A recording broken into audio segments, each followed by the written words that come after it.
विद्या प्रकाशन मंदिर private limited.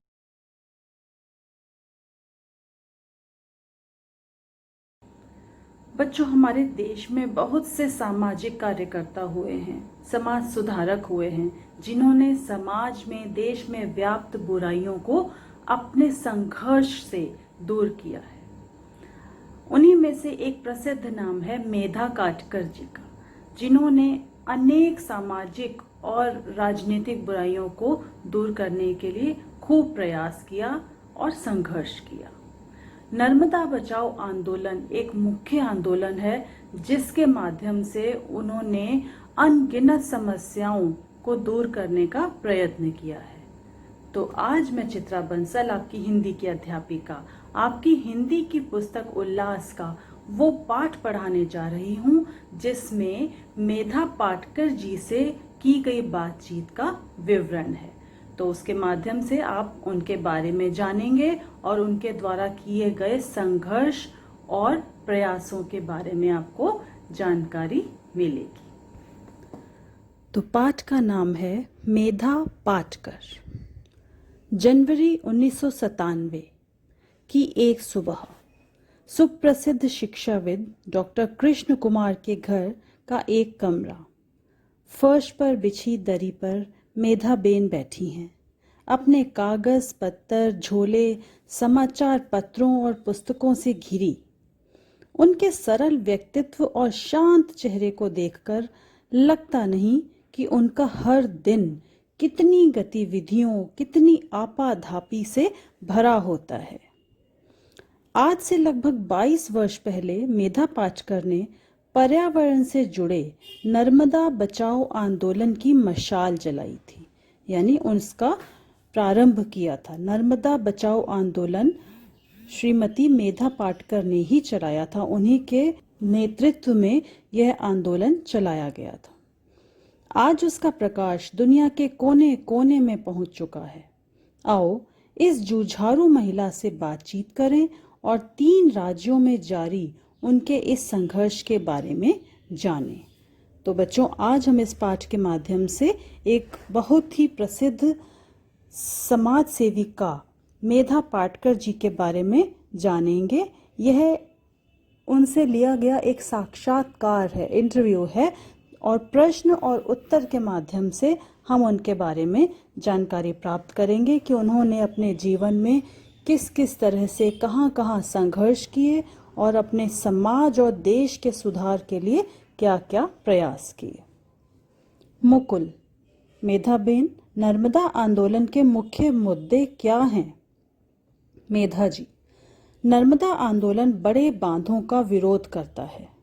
Gujarat में सरदार सरोवर पर बन रहा बांध नर्मदा और उसकी उपनदियों पर बनने वाले बड़े बांधों में से एक है। मुकुल, लेकिन यह तो विकास की परियोजना है। मेधा जी, विकास की कोई परियोजना ठीक है या नहीं, यह तभी तय कर सकते हैं जब यह जांच लें कि इस परियोजना में किसका कितना लाभ और नुकसान है। हमें पता चला कि सरदार सरोवर परियोजना के कारण उजड़ने वाले लोगों में 70% आदिवासी हैं, जिनके गांव, खेत, घर डूबने वाले थे। उन आदिवासियों के साथ मिलकर छानबीन और सरकार से बातचीत करने पर पता चला कि जितना बताया जा रहा है उससे कहीं अधिक हानि इस बांध से होगी। उदाहरण के तौर पर विस्थापित होने वाले लोगों की संख्या 7,000 बताई गई, जबकि आज सरकार ही मानती है कि महाराष्ट्र, मध्य प्रदेश व गुजरात के 41,000 परिवार डूबेंगे। कुल मिलाकर लगभग 10 लाख से अधिक लोग नर्मदा परियोजना से प्रभावित हो रहे थे। तो मेधा जी का मानना ये था कि ऐसा विकास जिससे अनगिनत लोगों को नुकसान हो रहा हो, वह विकास नहीं कहलाया जा सकता। विकास तो वो होता है जिसमें सभी का लाभ हो और नुकसान किसी का ना हो, या लाभ की अपेक्षा हानि कम हो। पर यहाँ तो बहुत बड़ी हानि होने जा रही थी। पानी तो अलग अलग माध्यमों से लिया जा सकता है, पर ज़मीन दोबारा नहीं बन सकती। हमारा कहना कि बड़े बांध की जगह छोटे छोटे बांध बनाए जाएं। छोटे नाले बांधिए, खेत बांधिए, भूजल को बनाए रखिए। एक बात और, जंगल जब डूबता है तो उसके ऊपर का जंगल बचे हुए लोगों को अपनी ज़रूरत के लिए काटना पड़ता है। इस कारण 13,000 हेक्टेयर जंगल डूबने पर उससे दोगुना जंगल प्रभावित हो रहा है। यह बताया जा रहा है कि बांध से सूखाग्रस्त क्षेत्रों को पानी मिलेगा, पर वे क्षेत्र इतनी दूर हैं कि कई नदियां पार करके वहां पानी सन 2020 या 2025 में पहुंच पाएगा और सौराष्ट्र, कच्छ जैसी जगहों में पानी पहुंचना भी असंभव सा है।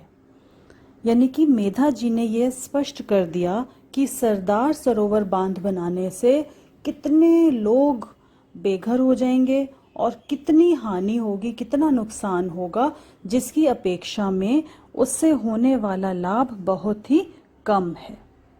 मुकुल: मेधा जी, विकास और विज्ञान की नई तकनीकें आ गई हैं, फिर भी पानी की समस्या क्यों बढ़ती जा रही है? उनका सवाल ये बहुत अच्छा था कि इतना हम तरक्की कर रहे हैं, विज्ञान के क्षेत्र में नई नई तकनीकें आ रही हैं, फिर पानी का अभाव क्यों होता है, पानी की समस्याएं क्यों बढ़ रही हैं? मेधा जी: ऐसा इसलिए है क्योंकि धरती का हरा आच्छादन निपट गया है, मतलब खत्म हो गया है, धीरे धीरे कम होता जा रहा है। कुछ थोड़े से लोग ज़रूरत से ज़्यादा पेड़ पौधे इस्तेमाल करने लगे हैं।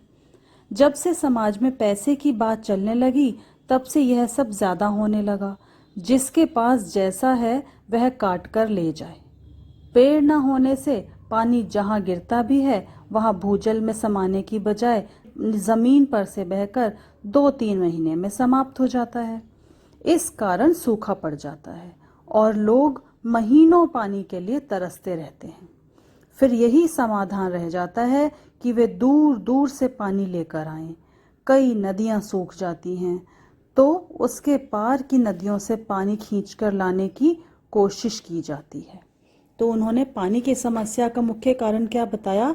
पेड़ों की कटाई। जब पेड़ कट जाते हैं और ज़मीन जो है वो पानी को सोख नहीं पाती है, तो वर्षा आती भी है तो पानी यूं ही बह जाता है और व्यर्थ चला जाता है, ज़मीन के अंदर वो नहीं समा पाता। मुकुल: आप नर्मदा बचाओ आंदोलन से कैसे जुड़ी? मेधा जी: मैं मुंबई की गरीब बस्तियों में सामाजिक कार्य कर रही थी। फिर सोचा कि दूर दराज के आदिवासी इलाकों में भी जाऊं। गुजरात के कुछ संगठनों से संपर्क हुआ तो 1983 के अंत में मुंबई छोड़कर गुजरात आ गई। उत्तर पूर्वी गुजरात के बनासकांठा, साबरकांठा आदि 6-7 आदिवासी प्रांतों में काम करना शुरू किया। कुछ अधिकारियों और वकीलों से नर्मदा की बात मालूम हुई।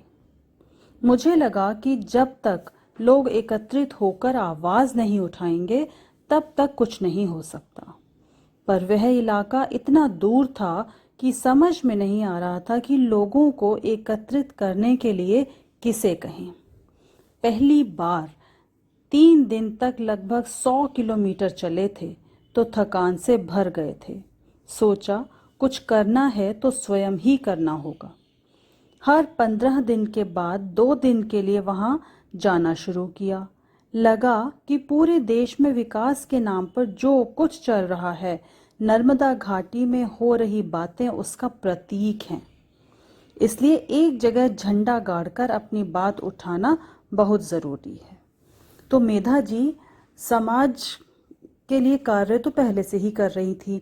जब उन्हें नर्मदा नदी पर बनने वाले बांध का पता चला और उससे होने वाले नुकसानों का अंदाज़ा लगाया गया, तब पता चला कि पूरे देश में विकास के नाम पर जो विनाश हो रहा है, यह उसका एक बहुत बड़ा नमूना है, उदाहरण है, और इसको रोकना बहुत ज़रूरी है। मुकुल: उजाड़े गए लोगों को सरकार मुआवजा तो दे रही है, फिर क्या परेशानी है? मेधा जी: सरकारी आंकड़ों में ज़मीन की कीमत बहुत कम दिखाई गई है और बात केवल पैसों की नहीं है। नदियों के किनारे किनारे हमारी संस्कृति पली बढ़ी है। ये इतिहास में तो सब बच्चे पढ़ते होंगे, लेकिन यह केवल ऐतिहासिक बात नहीं है। आज भी एक एक नदी की घाटी में सैकड़ों गांव और लाखों लोग होते हैं। नदी के साथ उनके जीवन की कई बातें जुड़ी रहती हैं, जैसे उनके गीत, प्रकृति को देखने की दृष्टि, आचार विचार, धार्मिक सोच और कार्य भी। यानी मेधा जी का मानना था कि यदि आप किसी के घरों को वहाँ से उखाड़ कर कहीं और विस्थापित कर रहे हैं या मुआवजा दे रहे हैं उन्हें, तो ये काफ़ी नहीं होता। सिर्फ पैसे की बात नहीं होती। नदियों के पास बसे हुए जो घर होते हैं वो पूरी पूरी संस्कृति लिए होते हैं। गीत, संगीत, रहन सहन सब उन नदियों से प्रभावित होता है। तो जब हम नदियों से दूर कर देते हैं लोगों को, तो मान लीजिए हम उनकी जड़ों को उखाड़ देते हैं। जन्म से लेकर मृत्यु तक नदी पर आने जाने से उनका भावनात्मक रिश्ता भी नदी के साथ होता है। नदी से आए कई कवियों और लेखकों ने इस भावना को अपनी रचनाओं में उभारा है। पहाड़ के समाज पर भी यह बात लागू होती है। इस प्रकार नदी लोगों के जीवन का आधार भी होती है। इससे आसपास के खेतों और गांवों में पानी की जरूरत पूरी होती है। इस जल संपत्ति पर हजारों मछुआरों का जीवन टिका होता है। नदी के ही पानी से भूजल और भूपृष्ठ के किनारे जंगल बने बचे रहते हैं। इसलिए नदियों पर आसपास के लोगों का पारंपरिक अधिकार है। इस बात को अपना संविधान भी मानता है। तो जब नदियों पर इतने बड़े बड़े बांध बनाए जाते हैं तो उसके लिए बहुत से लोगों को बेघर कर दिया जाता है। उनके घर, उनकी पूरी पूरी बस्तियां नष्ट कर दी जाती हैं। तो उनका मानना यह है कि ये सिर्फ घर नष्ट नहीं होते, इससे हमारी संस्कृति भी नष्ट होती है। मुकुल, बड़ी परियोजनाओं के विरोध में प्रभावित लोग आवाज पहले क्यों नहीं उठाते हैं? मेधा जी, ऐसा इसलिए क्योंकि बहुत से लोग अखबार नहीं पढ़ सकते हैं और न ही सरकार उनके पास जानकारी लेकर पहुंचती है कि वह अपने अगले 5-10 सालों में क्या करने जा रही है। जब तक लोग जागरूक होते हैं तब तक देर हो जाती है। मुकुल, अपने बचपन के बारे में कुछ बताइए। मेरा बचपन बहुत सुखद था, कोई कमी नहीं थी। साधारण मध्यम वर्गीय परिवार था मेरा। 2 छोटे कमरों में रहते थे। पिताजी मजदूर संगठन का काम करते थे। माँ भी सामाजिक कार्य से जुड़ी हुई थी। घर में हर दम गरीब लोग, मजदूर लोग भरे रहते थे। पढ़ाई के लिए भी जगह नहीं होती थी। किसी कोने में पढ़ते पढ़ते किताब नीचे करके उन्हें देखने की बहुत आदत थी। देखती थी तो उनके बारे में सोचती भी थी। कई बार जब पिताजी किसी से बहुत जोर से बोलते थे या डांटते थे तो लगता था कि यह गलत है। कई बातों का बहुत गहरा प्रभाव भी पड़ा था। मुझे याद है, दीपावली पर उन कंपनियों के मालिक जिनमें मजदूर संगठन थे कुछ भेंट वस्तु भेजते थे। जिन मिलों में विवाद चल रहा होता था वहां की चीजें पिताजी तुरंत लौटा देते थे। कहते थे मिल मालिक उपहार देकर मेरे ऊपर दबाव डालना चाह रहे हैं। कभी कभी उन लोगों की भावना को ठेस भी पहुंचती थी। तो इस तरह से मेधा पाटकर जी ने अपने बचपन के बारे में बताया कि उनके पिताजी मजदूर संगठन के नेता थे। तो सारे मजदूर कर्मचारी उनके पास अपनी बातें कहने के लिए आते थे और उन्हीं को कंपनियों के मालिकों से भी बातचीत करनी पड़ती थी। मुकुल, आपको स्कूल कॉलेज में सीखने का अवसर अधिक मिला या अपने परिवेश से? मेधा जी, दोनों में ही सीखा। पाठ्यक्रम के अलावा स्कूल में दूसरी गतिविधियां भी बहुत होती थी। मैं पढ़ाई में भी अच्छी थी। घर से पूरी छूट थी, किसी भी समय आइए जाइए। माता पिता का विश्वास बना हुआ था हम पर। शिक्षकों से भी बहुत स्नेह और प्रोत्साहन मिला। छुट्टियों में ग्रामीण क्षेत्रों में श्रम शिविर में और युवा शिविर में जाते थे। ऐसा याद ही नहीं कि कभी खाली बैठे रहे। तो ये बड़ी ज़रूरी बात यहाँ पर मेधा जी से पता चली है कि उन्हें स्कूल या कॉलेज से कहीं भी आने जाने की घर की तरफ से पूरी छूट थी। और इस छूट का क्या कारण होता है? ये इतनी छूट हमें कब मिलती है? जब घर वालों का हमारे ऊपर पूरा विश्वास होता है, और वो विश्वास बनाना हमारा ही काम है। हम यदि कभी भी कुछ बात छुपाएंगे घर के लोगों से या कुछ गलत करेंगे तो वो विश्वास हमेशा के लिए टूट जाता है। तो घर वालों का विश्वास बनाने के लिए पहले खुद पर विश्वास होना कि हम कभी कोई गलत काम नहीं करेंगे, ये बहुत ज़रूरी है। मुकुल, आपकी शिक्षा कहाँ हुई? मेधा जी, मुंबई में। घर से बहुत दूर जाते थे। राष्ट्रीय सेवा दल के कार्यक्रमों में बहुत हिस्सा लिया। जब 9वीं 10वीं में थी तो बच्चों के लिए हर रविवार को कथा माला चलाती थी, जिसमें 60 से 100 बच्चों को कहानी सुनाती थी। घर से निकलकर बस्ती तक पहुंचने में 15-20 मिनट लगते थे। मैं रास्ते में ही कथा सोचती हुई जाती थी। पेड़, आसमान, बच्चे, किसी भी चीज पर उन अनुभवों का असर आज भी बहुत है। अभी भी राष्ट्रीय सेवा दल की ओर से साणे गुरुजी कथा माला का कार्य महाराष्ट्र में कई जगह चलता रहता है। तो देखिए, जहाँ चाह होती है ना वहाँ राह मिल जाती है।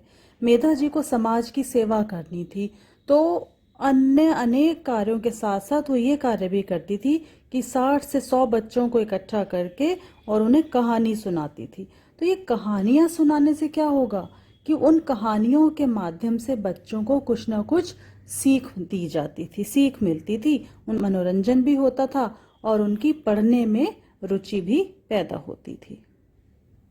मुकुल, बड़े शहरों की शिक्षा हमें समाज से नहीं जोड़ती है, इसके लिए क्या किया जा सकता है? मेधा जी, इसके लिए ज़रूरी है कि संस्थाओं और शालाओं के साथ ऐसे कार्यक्रम बनाए जाएं जिनकी पद्धतियां और उद्देश्य अलग हों। बच्चों के साथ सहभागिता से काम करने की कोशिश हो। स्कूल कॉलेज के मध्यम या उच्च वर्गीय बच्चों को देश के अलग अलग कोनों में फैली हुई जिंदगी का चित्र देखने को ही नहीं मिलता। मीडिया के असर से ऐसा लगता है कि जानकारी और आदान प्रदान बहुत फैल रहा है, लेकिन ये सब जानकारियां एक विशेष प्रकार की और एक विशेष चौखट में बैठाई हुई होती हैं, जिनसे देश का सही चित्र सामने आता ही नहीं। तो मेधा जी का मानना है कि मीडिया जो है वो वही दिखाती है जैसा कि कुछ लोग चाहते हैं कि बाकी लोगों को नजर आए। तो असली चित्र, वास्तविक चित्र कैसे सामने आएगा? जब छात्रों को, युवा वर्ग को बाहर निकलकर इधर उधर घूमने का, कार्य करने का अवसर मिलेगा। पढ़े लिखे और पैसे वाले 20% लोगों के बच्चे बाकी 80% बच्चों के जीवन और उनकी समस्याओं के बारे में बिल्कुल भी नहीं जानते। इसलिए आदान प्रदान का कार्यक्रम बहुत आवश्यक है। दूसरी बात, आजकल हर चीज पैसे से बहुत जुड़ गई है। इसमें सृजनशीलता, वैविध्यता का कोई स्थान नहीं होता।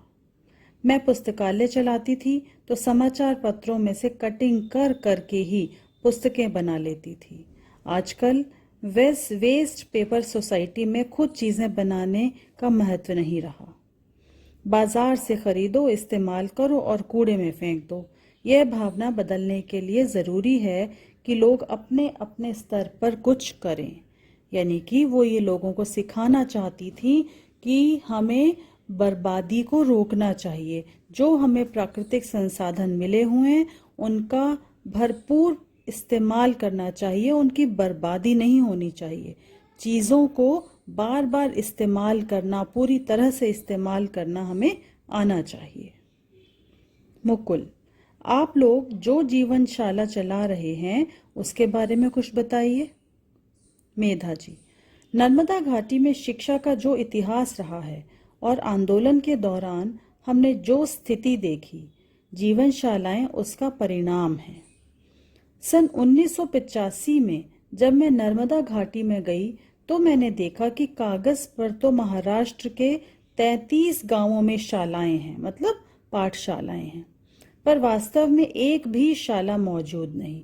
यानी कि उन्होंने ये देखा कि सिर्फ पेपर्स पे, सिर्फ कागजों में लिखित रूप से तो बहुत कुछ हो रहा है विकास के लिए, समाज के सुधार के लिए, किंतु वो केवल कागजों पर लिखा हुआ ही रह जाता है, वास्तविकता में नहीं आता। कहीं शालाएं बनाई भी हुई थी तो 15 अगस्त और 26 जनवरी को शिक्षक आते थे और झंडा फहराकर चले जाते थे। 14 साल से नीचे के बच्चों को शिक्षा का उत्तरदायित्व सरकार का ही है, पर इस क्षेत्र में साक्षरता 1% भी नहीं थी। तो देखिए कितने दुख की बात है कि जगह दे दी गई, वहां पर एक पाठशाला स्थापित हो गई, नाम भी लिख दिया गया पाठशाला का, लेकिन ना तो वहां बच्चे आते हैं ना शिक्षक। साल में 2 बार स्वतंत्रता दिवस और गणतंत्र दिवस पर वहां आकर झंडा फहरा दिया जाता है। तो जो 14 साल से कम उम्र के बच्चों की शिक्षा का भार सरकार के ऊपर होता है, सरकार की जिम्मेदारी होती है, वो काम सरकार बिल्कुल नहीं कर रही है। हमने सरकार के सामने यह बात उठाई, धरने किए, जुलूस निकाले। सरकार ने अंत में इस बात को माना और जांच करवाई तो पाया कि कोई शाला नहीं चल रही थी। सभी शिक्षकों को निलंबित किया गया। नए शिक्षक आए, वे भी काम नहीं कर रहे थे क्योंकि गांव बहुत दूर दूर थे। ठीक रास्ता, दुकान, दवाखाना कुछ भी नहीं था। बड़े गांवों और शहरों के शिक्षक ऐसी जगहों में काम करना पसंद ही नहीं करते थे। फिर हमने एक दिन का उपवास और धरना इस मांग को लेकर किया कि शाला बंद करो। ये सब करने के बाद 2 आश्रम शालाएं चालू हुई। जो भी स्थानीय 4-5 शिक्षित युवा मिले, उन्हें शिक्षक रखा। धीरे धीरे पालकों और गांव वासियों का भी उत्साह बढ़ा। कभी कभी हमें उनकी भागीदारी के लिए थोड़ा नाराज भी होना पड़ता था, क्योंकि उन्हें लगता था कि उनका काम तो बस बच्चों को स्कूल भेजना है। कुछ गांवों में शालाएं अच्छी चली, कुछ में कमजोर रहीं। यानी कि जो काम सरकार नहीं कर सकी, वो काम भी मेधा पाटेकर जी ने अन्य लोगों के साथ मिलकर करने की कोशिश की। उन्होंने स्वयं शालाओं को चलाया, वहाँ पर शिक्षक रखे और बच्चों को ज़बरदस्ती घरों से शालाओं में लाने का प्रयास किया। तो इस तरह से इतने प्रयास करने के बाद भी कुछ ही बच्चे विद्यालय में आकर, उन शालाओं में आकर पढ़ पाए, बाकी हाल बहुत अधिक सुधर नहीं पाया। मुकुल, जीवनशाला के बच्चों और शिक्षकों की नर्मदा आंदोलन में कोई भागीदारी रही है? मेधा जी, जब सामने जीवन मरण का सवाल खड़ा हो, तब यह नहीं हो सकता कि बच्चे और शिक्षक गांव नदी को बचाने के आंदोलन में हिस्सा न लें।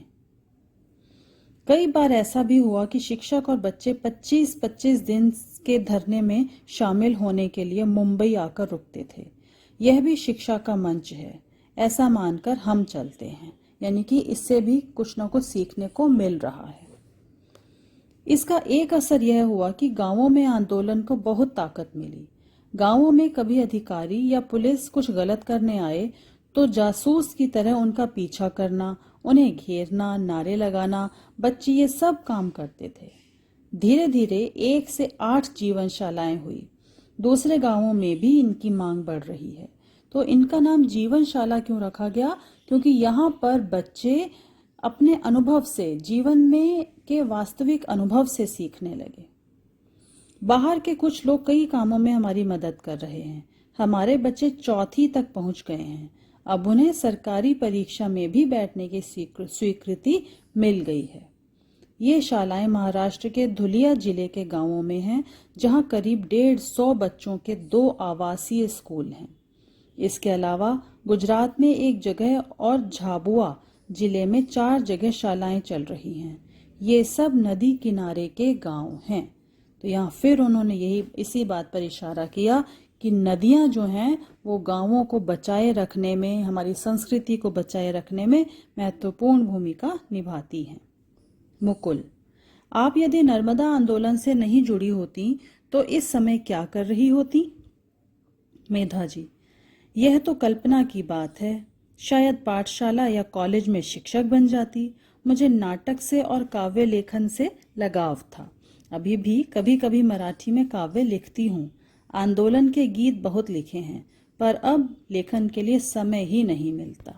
मुकुल, आपके काम में दूर बैठे बच्चों की क्या भूमिका हो सकती है? मेधा जी, सामाजिक सोच को लेकर बच्चे कुछ न कुछ करते रहें। बंगलौर के बच्चों ने नर्मदा को लेकर हजारों की संख्या में कविताएं लिखी व चित्र बनाए, आपने शायद देखे होंगे। इसके अलावा उन बच्चों ने उपवास किया, धरना दिया, पैसे इकट्ठे किए। एक संस्था की अगुवाई में बच्चों ने 65,000 रुपए इकट्ठे करके भेजे। यानी वो बच्चे, समाज का वो अंग जो उनके पास जाकर उनकी मदद नहीं कर सकता, वो भी दूर से उनको किस किस तरह से सहयोग देते हैं, वो यहाँ पर उन्होंने, मेधा जी ने बताया है। फिल्म दिखाकर और बातचीत करके नर्मदा जैसे किसी भी मुद्दे के जरिए बच्चों में यह सामाजिक सोच पैदा करना संभव है। बच्चे तो प्रचार प्रसार भी बहुत कर सकते हैं और आंदोलन भी कर सकते हैं। अपने स्तर पर बच्चे स्वावलंबन, सादगी की बातें सोचें। अच्छी चीजें चाहिए, इसके लिए रोना झगड़ना, माँ पिताजी से पैसे मांगना या कभी पांव फिसला तो चोरी करना, ये सब बच्चों के लिए सामान्य सी बात मानी जाती है। इससे ध्यान हटाकर बच्चे समाज के अन्य बच्चों के बारे में सोचें। कम से कम चीजों से संतोष करने की कोशिश करें। हर चीज बाजार से खरीदने की बजाय अपनी सृजनशीलता से चीजें बनाएं, इसमें मजा भी आता है। गांव के और गरीब बच्चों के साथ एक रिश्ता बनाएं। चाय की दुकान पर काम करते बच्चे को देखकर ये गंदा है ऐसा न सोचें। जहां तक हो सके बहुराष्ट्रीय कंपनियों की चीजें, साबुन, टूथपेस्ट आदि न इस्तेमाल करें। बच्चों का समूह किसी आंदोलन के क्षेत्र में जाए, वहां के लोगों व बच्चों को देखें, समझें, उनके साथ संवाद करें, यानी बातचीत करें। ऐसा करना उनके अपने विकास और देश के विकास के लिए महत्वपूर्ण है।